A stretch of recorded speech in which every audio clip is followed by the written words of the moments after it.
जय श्री राम सभी भक्तों को जय माता की। फिर एक नई वीडियो के साथ आप सबके सामने हाजिर हो गए हैं और आज की जो हमारी वीडियो है उसमें हम जानेंगे कि क्या ऐसा अर्पित करें या क्या ऐसा चढ़ाएं हनुमान जी को जिससे जो है वो शीघ्र प्रसन्न हो जाएं और हमारे ऊपर हमेशा दया की दृष्टि बनाए रखें। तो अंत तक बने रहिए, तभी आपको सारी वीडियो समझ में आएगी कि आपको क्या अर्पित करना चाहिए। अगर वीडियो अच्छी लगती है तो लाइक करें, शेयर करें, कमेंट करें और अगर आप हमारे चैनल पर पहली बार ही देख रहे हैं तो चैनल को भी ज़रूर सब्सक्राइब करें। साथ में बेल आइकन है उसको प्रेस करें ताकि आने वाली हर एक वीडियो की नोटिफिकेशन सबसे पहले ही आपके फ़ोन में पहुंच जाए। चलिए शुरू करते हैं आज की वीडियो। जय श्री राम जी। जय श्री राम। जय श्री बालाजी महाराज। मेहंदीपुर की पवित्र कृपा आपके परिवार पर निरंतर बरसती रहे और मेरी माँ जगत जननी माँ भवानी अम्ब की कृपा आपके घर में अन्नपूर्णा रूप में वास करे। जय माता की।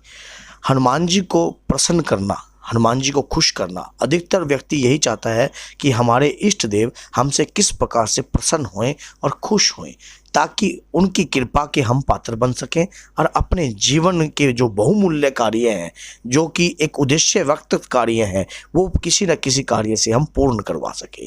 ये बहुत से व्यक्तियों की मानसिक अंदर से चीज़ें हैं कि इच्छा होती है कि हाँ भाई हनुमान जी हमारे ये सभी कार्य हमारे पूर्ण कर दें। तो चलिए आज हम आपको बताते हैं कि हनुमान जी को मात्र ये 3 या 4 चीज़ें चढ़ाने से आपकी मनोकामनाएं पूर्ण होने लग जाएंगी। क्योंकि हनुमान जी कलयुग के जागृत देवता बताए गए हैं और जिस प्रकार से आपको पता है इस देव को अगर हम इस प्रकार की चीज़ें अर्पण करते हैं तो उनको ये हमारे सच्चे मन से की भी कोई भी चीज़ अर्पण स्वीकार जरूर होती है। और जब उस देव के आगे अर्पण करने के बाद हम विनती और प्रार्थना करेंगे तब उसमें और भी ज़्यादा इजाफा हो जाएगा और भी ज़्यादा फायदा हो जाएगा। कैसे कि आपको क्या चढ़ाना है? आपको चढ़ाना है हनुमान जी को पान का बेड़ा।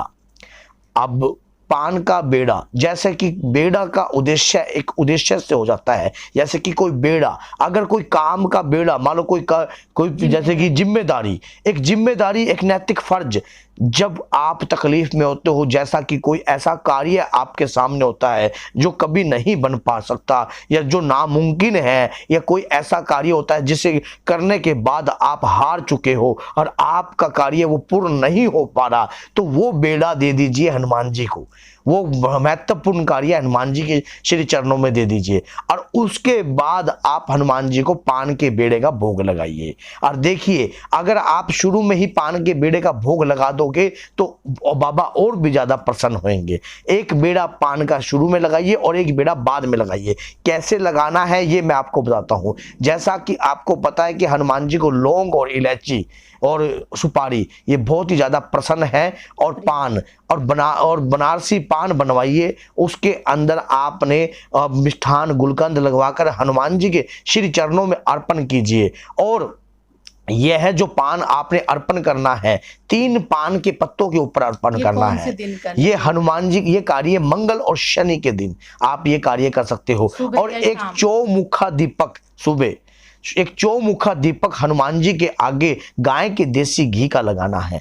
और फिर आपने हनुमान जी को अपने काम का बेड़ा बताना है कि हे प्रभु, मेरा ये कार्य है और इस कार्य से मैं ये चाहता हूं कि मेरा ये कार्य शीघ्र से शीघ्र ही जल्दी हो जाए। क्यों? क्योंकि आप तो संकट मोचन हो। आपने तो माता सीता को मान लो व्याकुलता उनकी जो हर ली थी, आपने लक्ष्मण भैया के भी प्राणों को आपने बचाया है और सुग्रीव को भी राजगद्दी दिलाई है और आपने ये लगा लो भविष्य को भी राजगद्दी दिलाई है। ऐसा कोई कार्य नहीं है प्रभु जो आप नहीं कर सकते। कौन सो काज कठिन जग माई, जो तुम होत तात तुम पाई। कौन सा ऐसा काज है प्रभु जो आपके आगे दुर्लभ है, जो आप नहीं पूर्ण कर सकते। हे श्री शिरोमणि, हे श्री बालाजी महाराज, आप भक्त शिरोमणि भी हो और वीर शिरोमणि भी हो। जैसा वेदों और पुराणों में हे बाबा आपके नाम की चर्चा है, आपके नाम का हर कार्य बताया उल्लेखन मिला है। और ये भी मैं जानता हूं कि आपकी एक बार जन्म तो हुआ है है लेकिन कभी मृत्यु नहीं हुई। क्यों? क्योंकि आप जन के कल्याण के लिए हो। हे प्रभु, आपके श्री चरणों का आसरा लेकर तो हम मनुष्य जो प्राणी है वो जी रहा है। हे इस कलयुग में, आज के समय में, हे बाबा, आप ही जागृत देवता हो और मेरा ये कार्य है प्रभु, इस कार्य को पूर्ण कर दीजिए प्रभु। और मैं सच्चे मन से आपकी सेवा करता रहूंगा और धर्म के प्रचार हेतु, भगवान राम जी के कार्य हेतु हर कार्य में आपका सहयोग करने की कोशिश करूंगा। हे प्रभु, आपके जो भी हनुमान चालीसा में बताया है, या जिस भी व्यक्ति को जो कोई दुखी है, परेशान है, और जो उन असहाय लोगों की मदद करने की कोशिश करूंगा। हे बाबा, मैंने ये बेड़े का भोग आपको दिया है और सच्ची आत्मा से दिया है।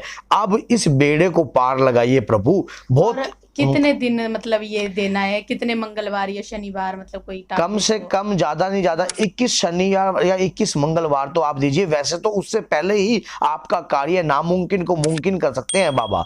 ऐसा काम नहीं है जो बाबा ने आज तक पूर्ण ना किया हो किसी का। लेकिन याद रखना, अगर आप कहोगे कि सूर्य सुबह 3:30 बजे उदय होए तो वह कार्य नहीं होगा। इसी प्रकार से वही कार्य पूर्ण हो सकता है जो संसार में, जैसा कि आपके जो उचित है और आपके लिए भी जो मान लो एक किस्म का आपके हित में है। मान लो आप कल को कोई अनहित का कार्य अगर बाबा से करवाते हो तो ऐसे कार्य की आप अभिलाषा ना कीजिए, क्योंकि वही कार्य हो सकता है क्योंकि जो आपके हित में हो। क्योंकि बाबा 2 प्रकार से कार्य करते हैं। कई बार हम बाबा के श्री चरणों में अर्ज लगा देते हैं या कोई प्रार्थना कर देते हैं, लेकिन जिस कार्य में हमारा हित होता है बाबा वही कार्य करते हैं। क्या बाबा कभी अपने भक्त का अनहित कर सकते हैं? कभी नहीं कर सकते। जिस कार्य के अंदर हमारा हित होगा या हमारा हित छुपा होगा, क्योंकि जो चीज छुपी हुई है वो सबसे ज्यादा ताकतवर है। क्योंकि हनुमान जी जिस प्रकार से हमारी मृत्यु